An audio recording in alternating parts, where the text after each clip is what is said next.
a violência política, ela é o dispositivo de inviabilizar a nossa militância. De um lado, eles inviabilizam porque eles literalmente buscam estourar a gente. O que é estourar? É estourar a nossa capacidade emocional, física.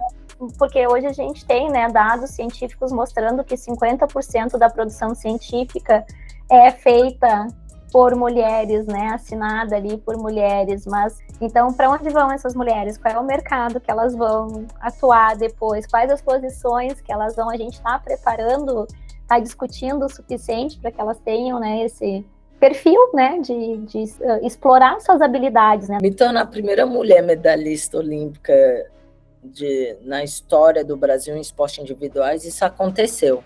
Mas tudo para mim foi no passo a passo. Eu entrei com 7 anos de idade por um esporte que eu me apaixonei. Que são 2 desafios especificamente, né? Estar no mercado financeiro numa área majoritariamente masculina e branca, né? Porque sou uma mulher negra.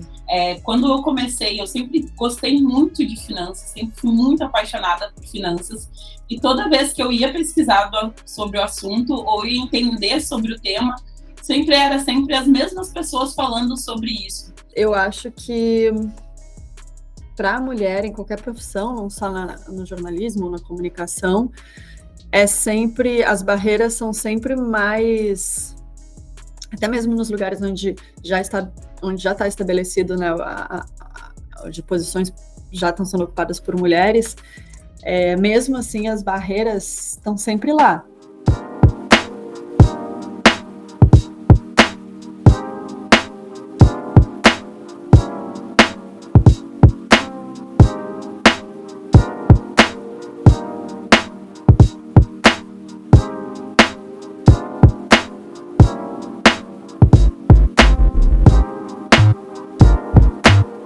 Quanto isso busca nos liquidar. Quando eu falo estourar, né, liquidar emocional e fisicamente, né, com a nossa possibilidade de fazer política, o que não é errado, né?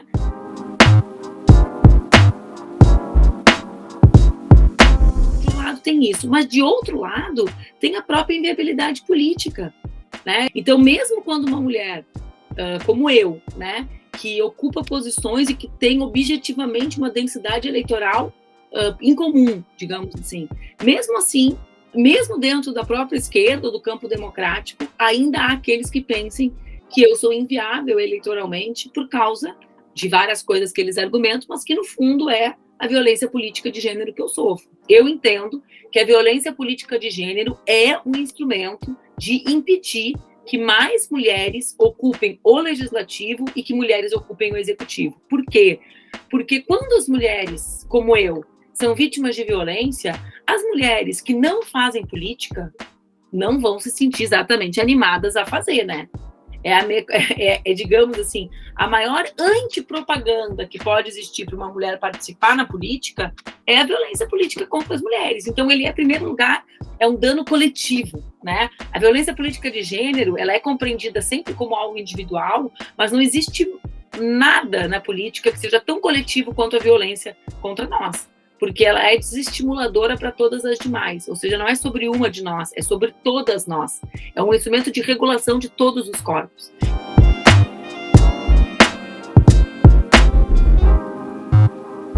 Eu não sei nem se fui eu que escolhi o judô, se foi o judô que me escolheu, assim, mas eu sei que foi amor à primeira vista, assim, a modalidade até hoje. Eu sou apaixonada pelo que eu faço. Não é à toa que até hoje estou treinando, estou competindo em alto rendimento. Isso não seria possível se não fosse muito amor, né? Porque exige muitos sacrifícios, né?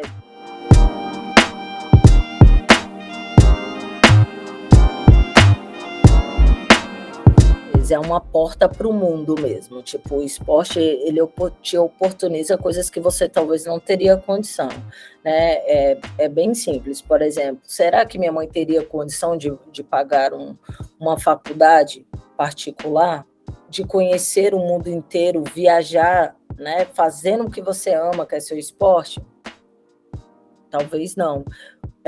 acesso a línguas diferentes, pessoas diferentes, culturas diferentes, talvez eu não tivesse nem esse olhar, né? Talvez eu não teria nem essa curiosidade de querer conhecer. Para quê? Por que motivo, né? Então, ficaria com um pensamento um pouco mais fechado, assim.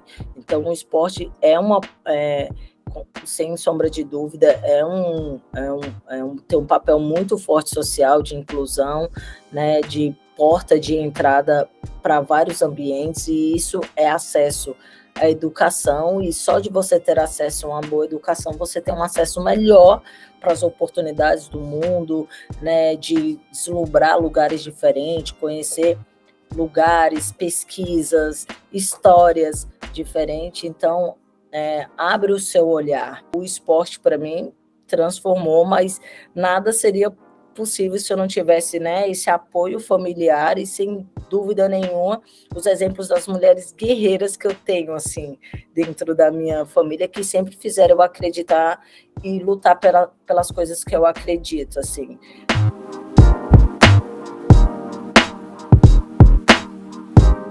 Eu comecei a entender que existe, assim como existe uma legião de homens brancos falando sobre o assunto, existe uma legião de pessoas, negras ou não, que também querem saber sobre esse tema e que precisam acessar esse conteúdo, e que elas não se sentem, né, representadas por essas pessoas, ou que muitas vezes elas não entendem o que essas pessoas estão falando. Então, eu pensei que eu queria estar no mercado financeiro, mas não com o mesmo discurso e com a mesma apresentação, né? Traduzindo termos e sempre tendo uma fala muito acessível, possível, para que as pessoas entendessem que esse tema, falar sobre dinheiro, sobre investimento, sobre gestão financeira dentro de um negócio, é assunto que todo mundo pode acessar, que todo mundo deve acessar, né? E que não deve ser um tema excludente.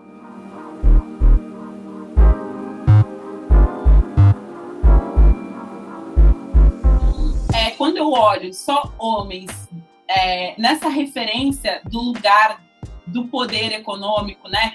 Quem é que, quando a gente vai falar sobre finanças, sobre economia, quem é que aparece na TV?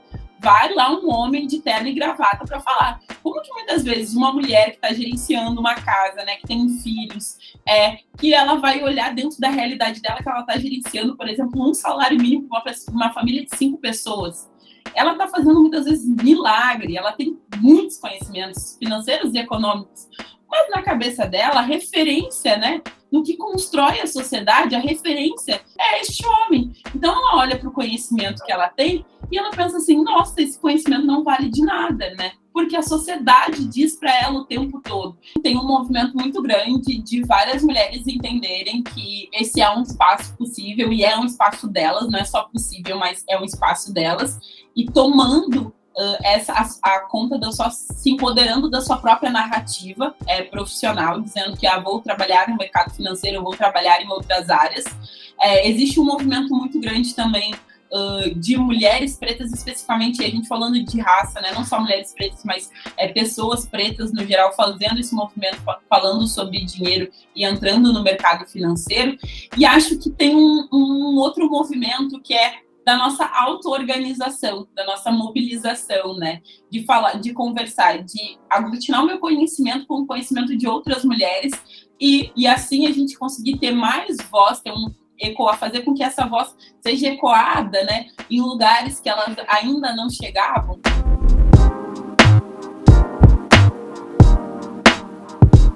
O prêmio em si, né, ele foi em função da minha trajetória, porque ele elege a cada 2 anos 12 mulheres que se destacam na área da química no mundo, né? Então, são feitas indicações por pares, e aí nesse grupo de pessoas que são indicadas, eles escolhem aquelas que têm uma carreira já, não só da parte científica, do impacto da ciência em si, do impacto das publicações, da qualidade dos jornais que publica, que também é avaliado, né?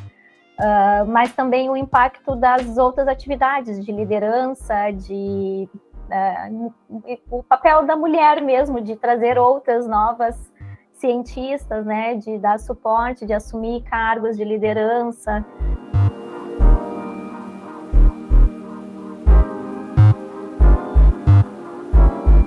Então, porque a gente se cobra e a gente automaticamente acha que não vai ser capaz de dar conta, né? E realmente a gente tem a sensação em algumas fases da vida e da carreira que as pessoas estão te olhando de binóculo, porque tu chegou ali, e isso tem N fatores, né? A gente está falando do extrato mulher, mas tem por questões sociais, da classe social, né? Então, tu chega vai ascender no estágio da carreira que, teoricamente, não era teu, e a gente acaba se cobrando bastante com isso também.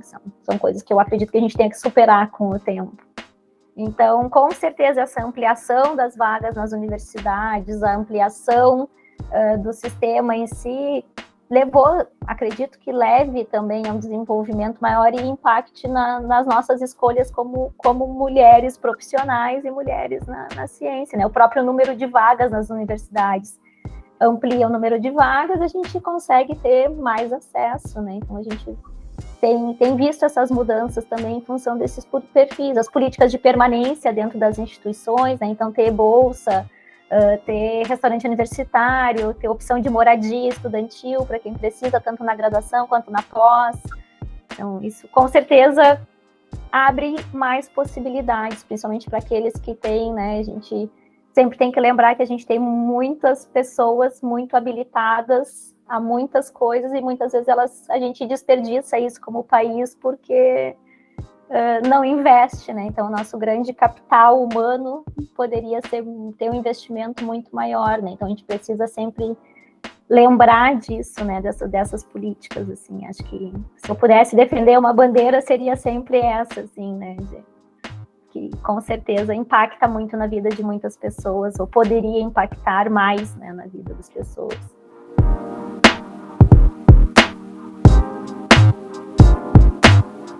Era uma posição que já tinha sido e estava sendo ocupada por mulheres. Então, eu considero que eu cheguei num momento privilegiado, mas eu acho que para a mulher, em qualquer profissão, não só no jornalismo ou na comunicação, as barreiras são sempre mais, até mesmo nos lugares onde já está estabelecido, né, de posições já estão sendo ocupadas por mulheres, mesmo assim as barreiras estão sempre lá, né? Várias barreiras, e são barreiras muitas vezes subjetivas, que você sente, você experiencia, mas você não consegue exatamente provar de uma maneira objetiva, né?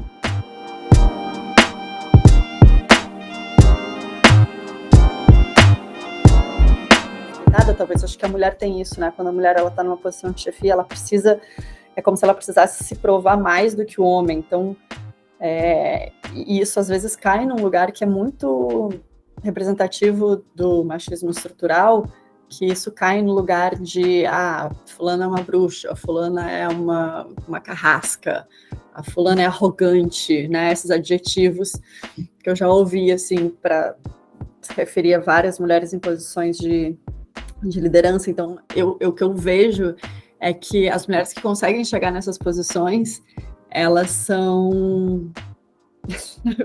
eu sou, assim, suspeita para falar, mas são realmente exemplos, não são só pessoas que estão ocupando aquela posição ali e que podem mandar nas outras pessoas, são mulheres que, de fato, fazem um trabalho de gestão que é muito positivo e inspirador.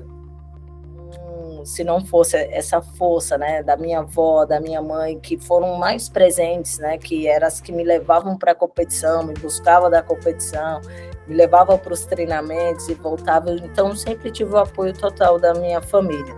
Porém, as que eram mais presentes eram minha mãe e minha avó. Então, esse exemplo de lutar pelas coisas que eu acredito, eu sempre tive desde criancinha. Represento nesse prêmio as mulheres cientistas latino-americanas, né? Porque eu sou a única da lista, que é uma coisa que a gente espera que mude ao longo do tempo, né? Que a gente tenha mais visibilidade, porque a gente tem muita cientista boa, né? E com um papel muito relevante, mas que às vezes a gente sabe que tem as discrepâncias ainda de gênero, né? Então, também é um papel importante, eu acho, né? Da gente mostrar para outras que é possível, né? É muito comum, sobretudo nos últimos anos, antes não era, antes nós passávamos o mesmo processo e não tínhamos isso, mulheres mais jovens, né, mulheres mais velhas, se aproximarem e dizerem muito obrigada, eu só vim aqui te agradecer por ocupar esse espaço.